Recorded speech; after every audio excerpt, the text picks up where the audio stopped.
가지 체득된 어떤 자신만의 진리가 있는 줄 압니다.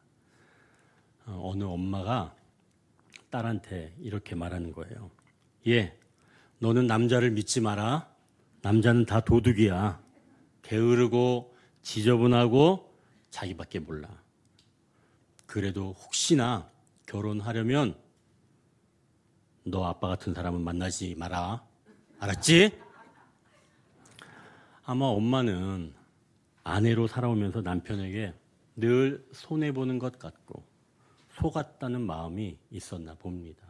웃으시는 것 보니까 그런 마음이었나요?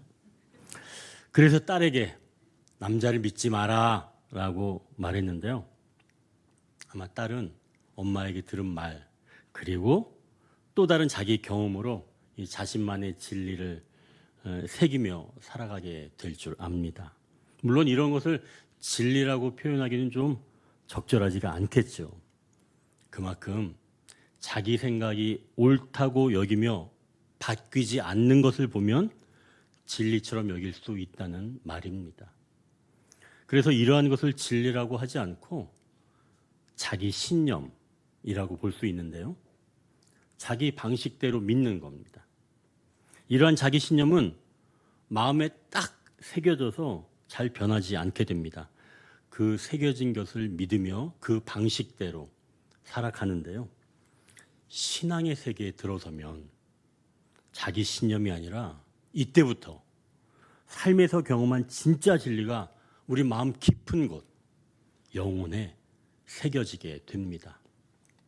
우리가 지난주에 부활신앙으로 사는 것, 이거에 대해서 우리가 함께 나눴죠.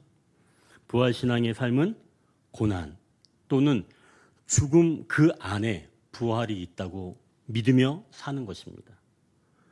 예수님은 죽음을 피하지 아니하시고 그 길을 걸어가시고 마침내 부활하셔서 우리에게 소망이 되셨습니다. 그래서 우리도 어려운 일을 만나면 그 일이 없어지기를 기도하기보다는 그 고난이 즐겁지는 않죠. 하지만 이 고난을 피하지 않고 마침내 고난이 품고 있는 생명을 경험하게 해달라고 기도하면서 그 안에서 견뎌내는 것입니다. 이게 부활신앙으로 사는 삶이겠죠. 이렇게 살면서 한두 번 고난을 극복하게 되면 그때부터는 이 진리가 영혼에 깊이 새겨지게 됩니다.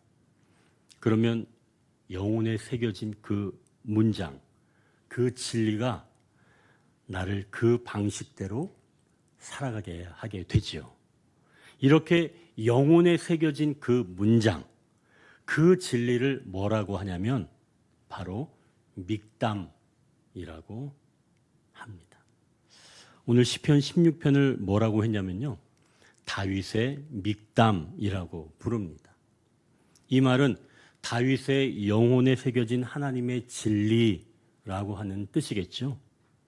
삶에서 풍성하게 경험해서 이제는 지워지지 않게 깊이 새겨진 말씀이라는 것입니다. 그래서 이 믹담이란 색이다라는 뜻을 가지고 있습니다. 또한 황금이라는 뜻도 가지고 있어요. 의미는 같습니다. 영혼에 새겨진 것, 이것이 곧 황금이라는 것이겠죠. 이 다윗의 이 믹담, 이것은 총 6편이 있습니다. 시편 56편에서 60편까지 5편이 있고요. 그리고 오늘 우리 읽은 16편이 있습니다. 나중에 찾아보면 아시겠지만 56편부터 60편까지 이 다윗의 믹담의 시편들은 다 특정한 그 상황, 부제들이 있어요. 그래서 56편에는 다윗이 가드에서 블레셋인에게 잡힌 때라고 하는 부제가 있습니다. 또 57편엔 다윗이 사울을 피해 굴에 있던 때라고 부제가 있습니다. 하지만 오늘 16편에는 그런 특정한 때가 없습니다. 그래서 56편부터 60편까지 총 망라해서 이 16편은 다윗의 믹담 중에 믹담. 그래서 이 앞부분에 이렇게 기록해 둔 것이라고 볼 수가 있습니다. 그러니 이 다윗의 시편 16편은 새기고 새긴 말씀이다라고 볼 수가 있겠죠. 이렇게 다윗이 인생의 위기 가운데 죽음의 문턱을 넘나들면서 그 안에서 하나님을 경험하고 난 뒤에 그 신앙의 깨달음을 놓치지 않기 위해서 자기 영혼의 비석에 깊이 새겨둔 말씀, 이게 바로 오늘 시편에 새겨진 말씀이라는 거죠. 자, 이제 사랑하는 성도 여러분, 여러분의 영혼에는 어떤 믹담이 새겨져 있습니까? 남자는 다 도둑이라는 게 새겨져 있나요? 아니면 인생 뭐 있어? 그냥 재밌게 사는 거지 라고 하는 체념이 새겨져 있습니까? 아마 성도님들 각자 하나님이 어떤 분이신지 삶에서 경험하고 나름대로 새겨진 믹담이 있는 줄 압니다. 오늘은 다윗의 믹담을 통해 각자 영혼에 나의 믹담이 깊이 새겨지는 시간 되기를 소망합니다. 이제 첫 번째 단락인데요. 믹담에 의한 결단이 있습니다. 먼저 1절을 다시 한번 같이 한번 읽겠습니다. 하나님이여, 아멘. 다윗은 자기 인생에서 지금 어려운 일이 있을 때마다 겪었던 일을 자기 마음에 깊이 새기면서 이제 결단을 한 겁니다. 그래서 1절부터 4절까지는 다윗의 결단이라고 볼 수 있는데요. 이 시편은 먼저 결단이 먼저 나오는 겁니다. 근데 무엇을 결단하는가 봤더니 내가 어떤 문제가 생기면 나는 주님께 피하겠다라고 하는 결단입니다. 지금 시인은 어떤 일이 일어나지 않으면 좋겠다라고 고백하는 게 아니라 사실은 사람이 살다 보면 자연스럽게 일이 일어납니다. 우리야 사실은 매번 일이 일어나지 않는 걸 원하잖아요. 안정적이고 평화로우며 잔잔한 호수와 같은 그런 상태에 머물러 있기를 원합니다. 그게 잘못은 아니죠.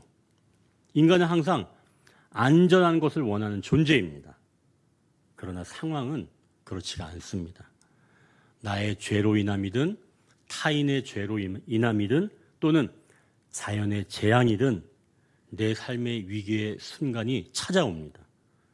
시인은 이때마다 어떻게 할 것인가? 곧 그때마다 주님께 피하겠다라고 하는 그런 결단을 했다는 거예요. 이건 다윗의 인생 경험에서 나온 말입니다. 그가 어릴 적부터 겪었던 그 수많은 위험한 일에서 그를 정말 도울 수 있고 위로해주며 그 일을 잠잠하게 하고 마침내 다시 회복해 주시는 분은 주님밖에 없다는 사실, 그 영혼에 새기게 되었다는 말씀이죠. 다윗의 믹담은 그래서 나는 항상 주님께 피하겠다라고 결단했다는 겁니다.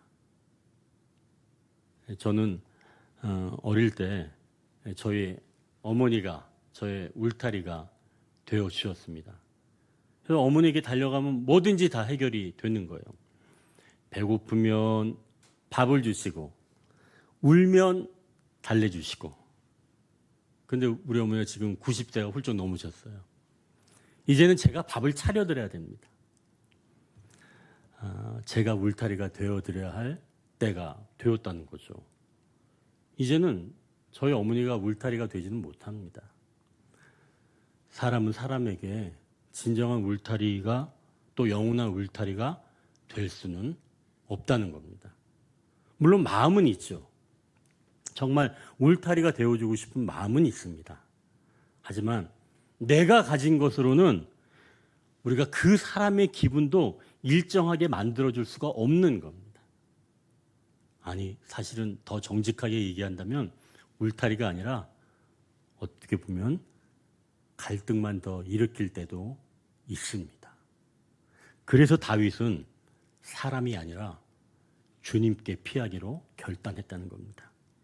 또 다른 시편 46편 1절에 하나님은 우리의 피난처시요 힘이시니 환난 중에 만날 큰 도움이시니 라고 말씀합니다.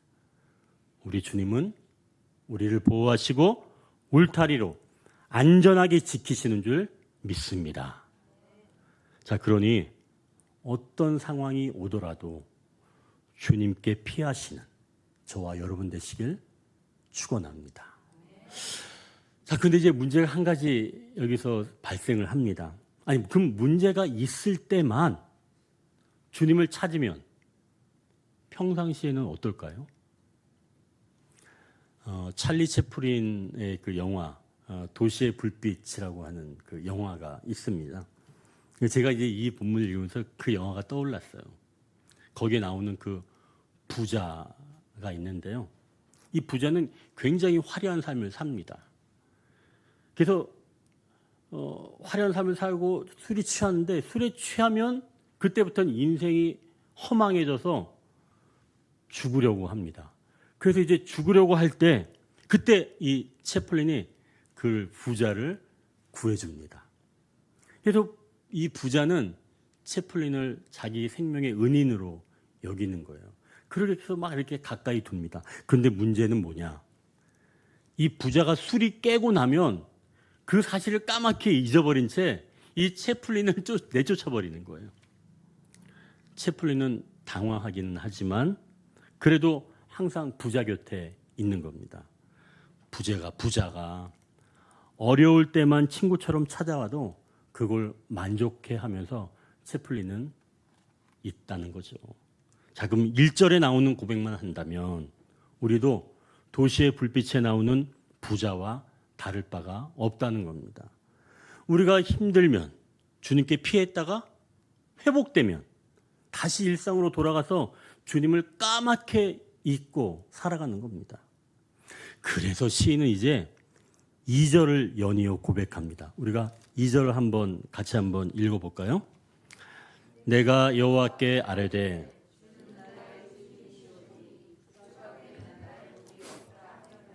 아멘. 주밖에는 나의 복이 없다 하였나이다. 여기서 시인이 말하는 이 복, 이건 최고로 좋은 상태, 이걸 이야기합니다. 그러니까 이 땅에서 얻은 것들, 건강, 물질, 화목한 가정, 이런 것들이 좋긴 합니다. 그게 나쁜 게 아니에요. 좋죠. 그러나 이렇게 좋은 것들이 하나님과 무관하고 하나님이 함께 계시지 않는다면 그건 좋은 상태가 아니라 오히려 독이 될 수 있다는 거예요. 그래서 시인은 최고의 선은 하나님 그분이다라고 고백을 하는 거예요. 그러니까 먼저는 내가 어려울 때 찾았지만 이제는 가장 좋은 것도 하나님, 그걸 지금 시인이 고백하고 있는 겁니다. 하나님이 안 계시면 우리가 원하는 것들은 금방 우리를 변질시킵니다. 여러분 그거 믿으시죠? 하나님 없이 다른 것들을 여러분 좋아해 보십시오. 그게 곧 우리를 변질시키는 겁니다. 다윗은 그걸 알게 되었죠. 그래서 주밖에는 나의 복이 없다라고 지금 고백을 하는 겁니다. 여러분, 바로 이 구절이 여러분에게 믹담이 되기를 원합니다. 내가 어려울 때 주께 피하기도 하지만 가장 좋은 것은 주밖에 나의 복이 없나이다. 자, 시인은 이제 이 두 가지 결단대로 산다는 거죠. 어려울 때 주께 피하고 가장 좋은 것은 주밖에 나의 복이 없다.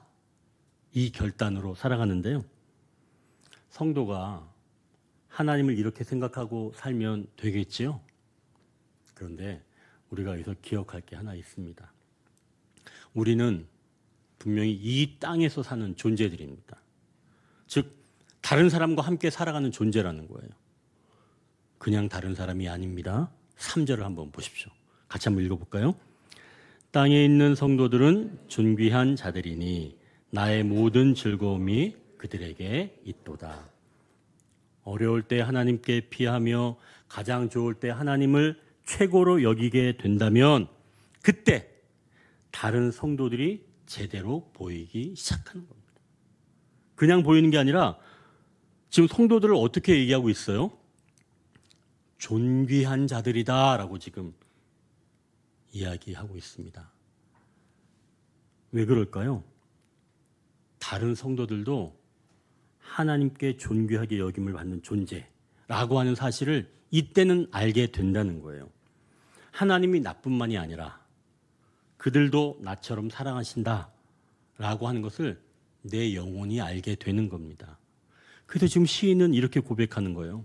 나의 모든 즐거움이 그들에게 있도다. 교회 성도들을 바라볼 때 마음이 뛰는 겁니다. 그 성도 안에 계시는 주님을 발견하니까 너무 기뻐하는 거예요. 너무 기쁘게 되는 거예요.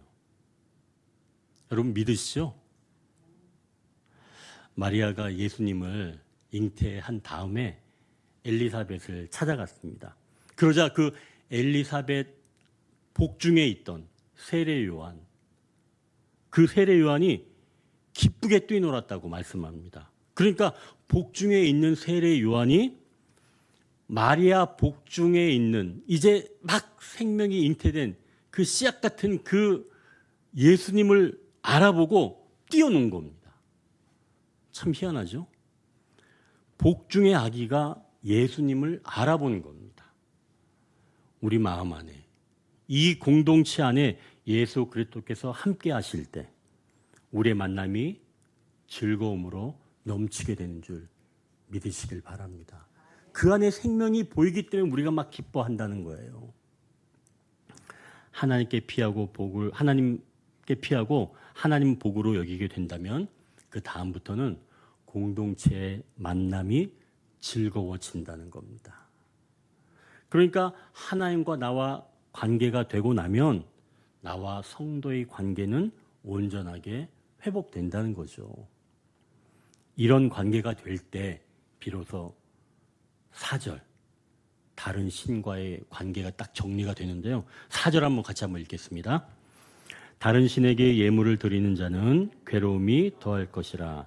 나는 그들이 드리는 피의 전제를 드리지 아니하며 내 입술로 그 이름도 부르지 아니하리로다. 다른 신에게 예물을 드리는 자들의 상태가 어떤지 지금 시인이 말하는데요. 다른 신들은 관계를 맺을수록 더욱 괴로워진다는 겁니다. 하나님 없이 우상과 밀접한 관계가 될 때 만족함이 없을 뿐더러 더욱 괴로워진다는 거죠. 물을 마셔도 갈증이 해소가 되지 않고 오히려 마시면 마실수록 갈증이 난다는 겁니다. 여러분 하나님 없이 돈 많이 벌어보십시오. 그러고 싶어요? 돈 많이 벌어보고 싶어요? 하나님 없이? 그러면 누가 내 것을 빼앗아갈까 걱정됩니다. 나에게 다가온 사람을 의심의 눈빛으로 바라보기 시작해요. 돈 많은 사람들의 특징입니다. 그렇습니다. 그리고 내 마음대로 사용할 수 있을 것 같아요? 그렇지 못해요.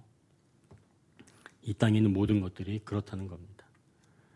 그것들이 신이 될 때 그리고 경배할 때 괴로움이 더해진다는 거죠. 나중에는 여기 보니까 피의 전제를 드리게 된다는 겁니다. 내 모든 생명을 다 갈아 바쳐야 된다는 거예요. 그래서 시인은 이제는 내가 피의 전제를 드리지도 않을 뿐더러 그 이름도 부르지 않겠다라고 지금 결단하는 겁니다.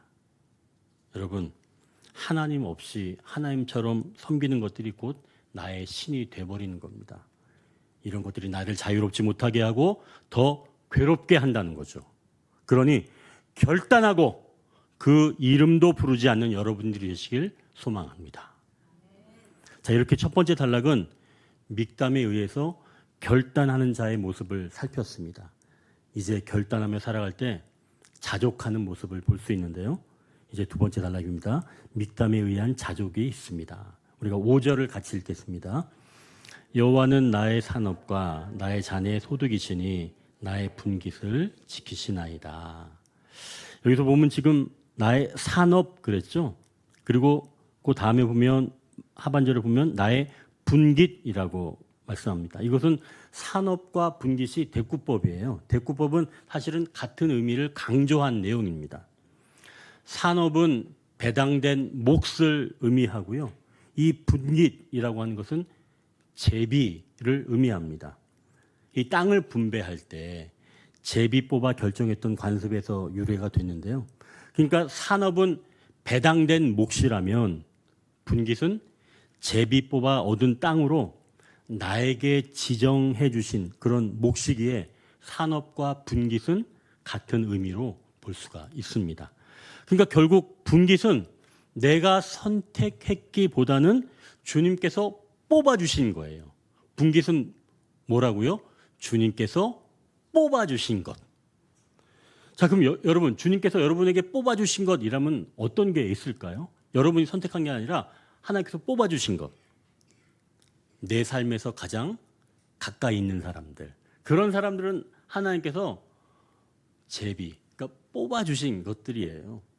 내 아내, 내 남편, 내 자녀, 내 부모, 또 교회가 그렇습니다. 이제 여러분 옆을 보십시오. 옆에 계신 분들이 곧 나의 분깃입니다. 이제 옆을 한번 보세요. 여러분 혹시 아니 이 사람을 도대체 왜 나한테 이런 생각을 하시나요? 다시 한번 우리가 이제 인사를 한번 아까 처음에 나눴지만 다시 한번 우리가 인사를 나눕니다. 그러니까 인사할 때 밝은 표정으로 나눠야 되겠죠? 성도님은 나의 분깃입니다. 누가 뽑아줬다고요? 하나님이 뽑아주신 거예요? 아니 이 사람이 이게 아니 그죠? 하나님이 뽑아주신 분깃. 내 옆에 가까이 있는 사람. 바로 하나님께서 제비 뽑아서 주신 나의 분깃입니다. 옆에 있어요. 멀지 않은 곳에 있어요. 얼마나 사랑스러워요. 그죠? 그렇게 생각하고 보니까 사랑스럽죠? 언짢으세요? 자, 이제 6절 한번 보십시오. 같이 한번 이렇게 읽어보겠습니다. 내게 줄로 재어준 구역은 아름다운 곳에 있으며 나의 기업이 실로 아름답도다. 너무 아름답다 얘기하잖아요. 그죠? 그 분깃이 아름답다는 건데요. 앞에 있는 부분에 아름다운 곳이라는 건 기분이 좋은 어떤 주관적인 만족감을 뜻하고요. 6절 하반절에 있는 아름답도다라고 하는 것은 빛나다, 공정하다라고 하는 뜻입니다. 이건 객관적인 가치를 이야기하는 거죠. 그러니까 이건 누가 봐도 참 좋은 땅이야, 가치 있는 유산이야라고 확증하는 겁니다. 자, 그럼 조금 전에 얘기했던 그 분깃, 가장 가까이 있는 사람, 또 교회와 같이 하나님께서 뽑아주신 것을 말씀하는데 결단을 하고 그 분깃을 보게 되면 내 감정이 즐거워진다는 거예요. 그러니까 결단을 해야 되는 거예요. 결단을 하고 내 분깃을 보면 감정이 즐거워지는 거예요. 그 다음에는 그때 비로소 이제 객관적인 가치를 알아볼 수 있다는 거죠. 그러니까 감정이 회복되고 객관적인 가치를 알게 된다. 이런 말씀이죠. 그래서 실로 아름답도다 이렇게 여기게 되는 겁니다.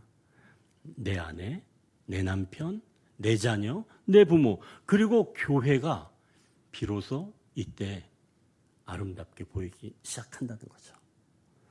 근데 여러분, 제가 보기엔 이 7절 참 기가 막힌 구절이에요. 어떻게 하나님 이 7절 여기다 적어 놓으신지. 7절 한번 우리가 같이 한번 읽어보겠습니다. 나를 훈계하신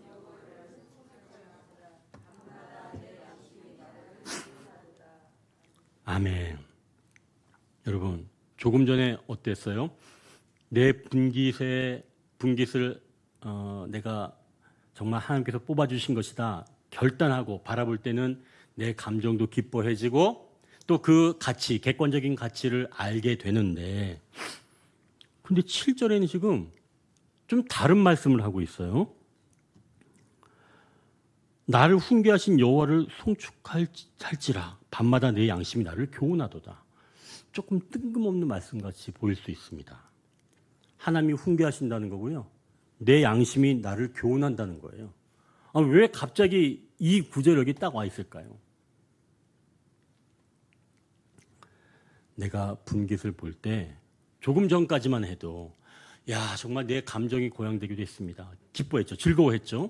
그리고 객관적인 가치도 확인을 했어요. 이 사람 정말 멋져. 이렇게 객관적으로 봤을 때.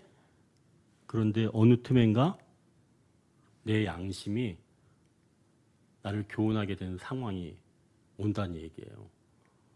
그것은 금방 즐거운 감정도 사라지고 객관적으로 평가했던 그런 가치도 까맣게 잊어버리는 때가 온다는 거예요. 그걸 말하는 겁니다. 이러면 또 이런 말씀을 통해서 또 제가 또 한 주간에 꼭 겪는, 그러니까 제가 참 이게 희한한 게, 이 설교자로서 제가 사실은 항상 말씀을 연구하고 또 살아보고 그걸 선포하겠다, 제가 그걸 예전에 제가 설교자로 섰을 때 제가 그걸 서원을 했거든요. 그래서 저는 말씀을 준비하면 항상 꼭 그거를 겪어요, 먼저. 그러면 말씀을 겪으면 성공한 얘기겠어요, 실패한 얘기겠어요? 한번 들어보십시오. 지난 주간에 있었던 일인데요. 저녁이 늦었는데 아내가 이제 설거지를 계속 하고 잘 준비를 안 하는 것 같길래 제가 이제 새벽기도 가야 한다고 말하려고 이제 부엌에 딱 갔습니다. 그래서 이제 아내 얼굴을 보고 뭐해? 이제 이렇게 이야기를 했죠. 근데 아내가 저를 보고 얼굴을 찡그리면서 이렇게 대꾸를 하는 거예요. 그래서 제가 이 반응은 뭐야? 그래서 제가 다시 뭐해? 또 물었어요. 근데 똑같은 반응을 하는 겁니다. 그래서 제가 마음이 딱 상해버렸어요. 그래서 제가 몸을 확 돌려서 방으로 들어와 누워버렸습니다. 잠시 후 아내가 들어와서 자기 때문에 그러냐고 묻는 겁니다. 그래서 아내는 제 얼굴을 보고 흉내를 낸 거라는 거예요. 근데 제가 이제 감정이 상해서 내가 피곤하니까 불을 끄라고 했습니다. 그리고 아내가 나가버렸어요. 그리고 제가 이제 먼저 잠이 들었죠. 근데 제가 갑자기 눈을 떴습니다. 보니까 새벽 3시예요. 근데 집사람이 집을 나간 겁니다. 제 옆에 없는 거예요. 이 사람이 마음이 상했구나.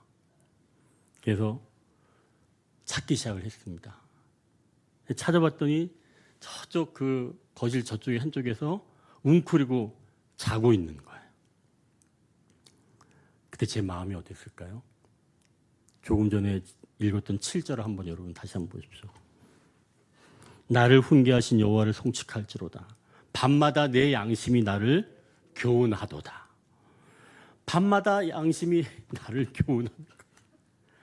아멘? 하나님께서 내 양심을 치시는 거예요. 네 감정은 중요하지 않아. 그러니까 잘잘못은 중요하지 않다는 거예요. 여러분, 잘잘못 그게 중요해요? 그거 별로 중요하지 않아요. 하나님께서 보면 별로 중요하지 않아요. 하나님께서 나에게 주신 분깃, 그 분깃이 지금 홀로 떨어져 있는 겁니다. 그 상태만 보게 하시는 거예요. 다른 거, 내 감정, 잘잘못, 그거 하나님 앞에 가면 아무것도 아니에요. 하나님은 내 분깃이 홀로 떨어져 있는 그 상태, 그 안타까움만 보게 하시는 거예요. 나를 교훈하시는 거죠. 새벽 3시에 쿨쿨 자고 있는 하나님은 나를 이 자식이 잠을 자 흔들어 깨우셔서 너 때문에 잠 못 자고 있는 너의 분깃을 봐라. 제 양심을 쳐주시는 겁니다. 그래서 하나님의 이 교훈, 이 훈계는 7절에 나오는 거예요. 6절에 이렇게 네 분깃을 그렇게 감정적으로나 객관적으로 인정한 이후에 인간이란 이런 존재다. 금방 변할 수밖에 없는 존재다라고 해서 7절에 이걸 바로 올려주신 겁니다. 여러분, 그러니 하나님의 훈계, 양심의 교훈이 있을 때 어떻게 해야 되는가? 깜빡 죽으십시오. 어떻게 하라고요? 깜빡 죽어야 돼요. 내 감정 필요 있어요, 없어요? 필요 없어요. 내 감정 필요 없어요. 창피하고 그런 거 없습니다. 제가 창피했으면 제가 이런 얘기 했겠어요. 이렇게 교훈을 받아들이는 상태를 하나님께서는 8절에 말씀해 주십니다. 8절 우리 같이 한번 읽겠습니다. 내가 여호와를 항상 내 앞에 모심이요 그가 나의 오른쪽에 계심으로 내가 흔들리지 아니하리로다. 아멘. 다윗은 지금 여호와를 항상 자기 앞에 모신다고 말씀합니다. 언제 어디에 둔다고요? 항상이 들어가는 거예요. 항상 내 앞에 모신다는 거예요. 누구를? 하나님을. 이건 곧 표대를 세우는 것과 같은 거예요. 항상 하나님이 표대가 되어주시고 그 표대를 세워놓고 나는 달려가는 겁니다. 다른 게 없어요. 우리가 인생에서 왜 흔들려요? 표대가 제대로 되어 있지 않기 때문에 흔들리는 겁니다. 표대 하나만 제대로 세워놓는다면, 하나님이 표대가 되어주시면, 내가 하나님을 표대로 세워놓는다면 우리는 흔들리는 일은 없을 겁니다. 하나님 지금 그걸 이야기하시는 겁니다. 다윗 이 시인이 지금 내 앞에 항상 하나님을 두겠다라고 이야기를 하는 겁니다. 믹담을 세운 거죠. 여러분, 하나님을 표대로 세우는 순간 우리의 방황은 멈추고 새로운 영적 행보가 시작되는 거죠. 성도 여러분, 항상 하나님을 내 앞에 모셔두기를 주님의 이름으로 축원합니다. 이것이고 여러분의 믹담이 되기를 원합니다. 이렇게 하나님을 앞에 모시면 어떤 일이 일어나는가? 하반절을 한번 보십시오. 그가 나의 오른쪽에 계심으로 내가 흔들리지 아니한다라고 말씀합니다. 이건 뭘 말씀하는 걸까요? 하나님을 표대로 삼아 내 앞에 두고 살아갈 때 하나님은 내 오른편에 가까이 계신다라는 말씀이에요. 내 목표가 하나님이 될 때 그때는 그분이 나의 오른편에 서실 수가 있다는 거죠. 이걸 뗄래야 뗄 수가 있어요? 공간적으로 하나님이 충만한 상태입니다. 내 앞에도 계시고 내 오른편에도 계시고. 여러분 얼마나 안전해요. 얼마나 안전합니까? 하나님이 동시에 계시는 겁니다. 앞에도 계시고 내 옆에도 계시고. 그러니 우리 앞에서 또 오른편에서 든든하게 지켜주시니까 우리가 흔들림이 없다라는 사실입니다. 이렇게 두 번째 단락은 믹담에 의한 자족을 살펴보았습니다. 이제 세 번째 단락입니다. 믹담으로 인한 확신이 있다고 말씀하는데요. 우리가 9절을 같이 읽겠습니다. 이러므로 나의 마음이 기쁘고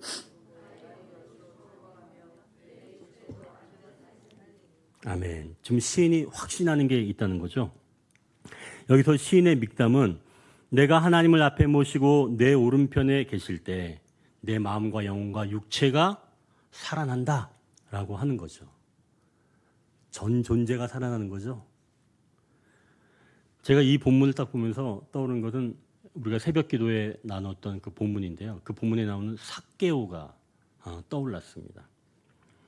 그는 돌 무화과 나무에 올라가 있었습니다. 예수님을 바라보려고. 예수님을 자기 시선에 두고 예수님을 표대로 삼은 거죠.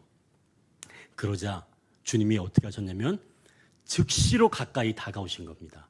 아까도 얘기처럼 표대로 삼으면 가까이 다가오시는 거예요. 주님이 다가오셨죠. 그래서 주님이 삭개오를 부르는 겁니다. 그 삭개오가 급히 내려왔어요. 돌무화과 나무에서 급히 내려왔고 즐거워하며 예수님을 영접했다고 말씀합니다. 그리고 자기의 재물을 그냥 차원에서 기쁘게 나누는 그런 일까지 벌어지게 되죠. 예수님은 삭개오에게 오늘 구원이 이 집에 이르렀다라고 하시면서 이 사람도 아브라함의 자손이다라고 선언하십니다. 이 삭개오는 사실은 유대 사회에서 죄인으로 낙인 찍힌 영적으로는 완전히 죽어있는 그런 존재였습니다. 그런데 예수님이 표대가 되고 가까이 다가오시자 삭개오의 마음이 기뻐하며 영혼은 즐거워하며 육체가 안전해지는 전인적인 회복이 일어났다는 거죠. 오늘 시인도 이미 이러한 것을 확신하고 있었는데요. 10절을 보면 시인이 확신한 이 믹담이 있습니다. 한번 10절 보십시오. 이는 주께서 내 영혼을 스올에 버리지 아니하시며 주의 거룩한 자를 멸망시키지 않으실 것임이니이다. 여러분 이 구절이 사실 신약에서 많이 쓰입니다. 특별히 사도행전 2장에서 베드로가 설교할 때 이 구절을 썼는데요. 오순절 설교 때 이 구절을 인용합니다. 베드로는 다윗이 선지자였기 때문에 장차 오실 메시아의 부활을 미리 내다보고 이 시를 썼다고 이야기합니다. 즉 10절의 주인공이 다윗이 아니라 예수님이라는 거예요. 베드로만 그런 게 아니라 이 바울도 사도행전 13장에서 같은 이야기를 합니다. 이렇게 얘기하는데요. 다윗은 자기 시대에 하나님의 뜻을 따라 섬기다가 잠들어 그 조상들과 함께 묻혀 썩음을 당하였으되 하나님께서 살리신 이 예수는 썩음을 당하지 아니하셨나이니 이렇게 얘기합니다. 그러니까 10절에서 말하는 거룩한 자, 이것이 곧 예수 그리스도를 말하는 것이며 그분은 다윗처럼 썩지 아니하고 부활하신다 라고 하는 말씀을 신약에서 다 해주고 있는 겁니다. 그러니 10절의 이 약속이 예수님에게 성취되었기에 이제 그분 안에 있는 우리에게도 동일한 약속이 우리에게 주어졌다는 거예요. 주님은 여러분의 그 영혼을, 전 존재를 수월에 넘겨주지 않으십니다. 영원한 생명으로 묶어두시는 줄 믿으시길 바랍니다. 그러니 썩어 없어질 육신이 아니라 신령한 몸으로 다시 살리는 줄 믿으시길 바랍니다. 이제 마지막 질문이 남았어요. 목사님, 이제 알겠습니다. 다윗의 믹담, 다윗이 심령에 새긴 하나님의 진리는 우리도 예수님처럼 썩어 없어지지 않고 다시 살아난다는 말씀이네요. 그런데 부활신앙을 가진 그런 삶이 재미없잖아요. 여러분, 사실은 사람들이 많이 그렇게 생각합니다. 믿는 사람들은 너무 재미없을 것 같아, 삶이. 여러분 그렇게 많이 이야기하지 않아요? 너희는 무슨 재미로 사냐? 참 재미없어. 여러분 그런 얘기 못 들어보셨어요? 참 재미없을 것 같다 이제. 왜냐면 일요일 날도 낚시 가야 되는데 볼을 차야 되는데 교회 나가야 되고 해보고 싶은 것도 못하고 참 재미없다. 이렇게 따분하게 생각할 수 있다는 거죠. 이제 마지막 11절을 같이 한번 읽겠습니다. 주께서 생명의 길을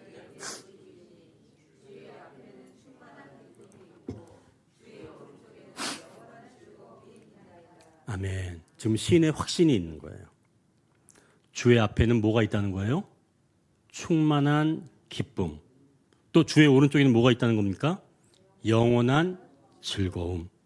아까 8절에 말씀한 내용을 지금 강조한 내용이에요. 8절에서는 여호와를 항상 앞에 두고 표대를 두고 살아갈 때 또 그분이 오른편에 가까이 계신다라고 말씀하셨죠. 오늘 하나님을 표대로 두고 살아가고 예수님을 가까이 두면 너무 부담스럽지 않나? 이렇게 생각할 수가 있는데 사실 여러분 넋을 놓고 여러분은 하는 건 어떤 것이 있나요? 청년들 같은 경우에는 넋을 놓고 하는 거 뭐가 있을까요? 게임이 있지 않을까요? 게임 하면은 넋을 놓고 하잖아요. 또 장년들은 어떤 게 있나요? 장년들 넋을 놓고 장년들은 유튜브를 그렇게 보시나요? 자, 그러면 이 게임과 유튜브를 보거나 할 때 충만한 기쁨이 있나요? 물론 기쁨이 잠깐은 있을 수는 있습니다. 하지만 11절을 보면 영원한 즐거움을 말하는데요. 게임과 유튜브를 계속하면 영원한 즐거움이 있을까요? 아니, 1시간만 보고 나면 후회합니다. 내가 미쳤지. 내가 지금 이 짓거리 하고 있어. 이게 뭐 하는 짓이야. 여러분 이 운동만 많이 하잖아요. 그렇죠? 쇼츠 넘겨보느라고. 그렇죠? 1시간 동안 하는 거예요. 나중에 눈도 침침하고 어깨도 아프고 목도 아프고 또 심지어는 약속도 늦어서 펑크가 나는 때도 있습니다. 그러니 실없는 사람이 되는데 영원한 즐거움이 있을까요? 세상이 주는 재미는 잠깐의 어떤 자극을 주기는 하지만 끝나고 나면 공허함이 밀려옵니다. 그러니 마시면 마실수록 갈증이 나는 그런 바닷물과 같은 거죠. 그래서 그것은 충만한 기쁨이 아니라 내면을 후회로 가득하게 만듭니다. 여러분 그런데 주님을 표대로 한번 삼아 보십시오. 그때는 정말 기쁨이 차오릅니다. 그 즐거움이 또한 사라지지 않고 영원히 지속되는 줄 믿으시길 바랍니다. 여러분 기도를 한번 그렇게 해보세요. 진짜 말씀을 보면서 키득키득 한번 해보세요. 진짜 말씀이 그렇다니까요. 그걸 토대로 살아보고 그러면 정말 너무 웃겨요. 너무 즐거워요. 하나님은 어떻게 내 마음을 이렇게 잘하셨지? 그걸 느끼게 된다니까요. 기도를 해보세요. 그걸 느끼게 됩니다. 진짜 재미있다. 이거 진짜 내가 다 보여줄 수 없고 이거 참 큰일 났네. 여러분, 진짜 충만한 기쁨과 영원한 즐거움이 우리 앞에 있고 가까이 있는 주님에게 나온다는 사실을 여러분 mik담으로 기록해 두시길 소망합니다. 그래서 마침내 하나님을 인생의 푯돌에 세우고 충만한 기쁨을 얻고 오른편에 계신 주님으로 영원한 즐거움을 누리시는 저와 여러분이 되시길 주님의 이름으로 축원합니다. 이제 말씀을 정리합니다. mik담은 우리 심령에 주님의 말씀을 새기는 것입니다. mik담이 있는 자는 결단이 있습니다. 어려운 일이 있을 때 내가 주께 피하기를 결단하며 가장 좋은 것은 주밖에 나의 복이 없나이다 고백하게 합니다. 또한 성도들을 존귀한 자로 여기며 그 안에서 즐거워합니다. 또한 mik담이 있는 자는 자족합니다. 하나님께서 주신 분깃에 만족합니다. 그러나 만족하지 못할 때 하나님은 우리를 교훈하십니다. mik담이 있는 자는 확신이 있다고 말씀합니다. 주님의 부활을 통해 믿는 자들은 전인적인 회복이 일어나며 하나님을 앞에 둔 자는 충만한 기쁨과 주님의 오른쪽에는 영원한 즐거움이 있다는 것을 확신합니다. 잠깐 기도하겠습니다. 아버지.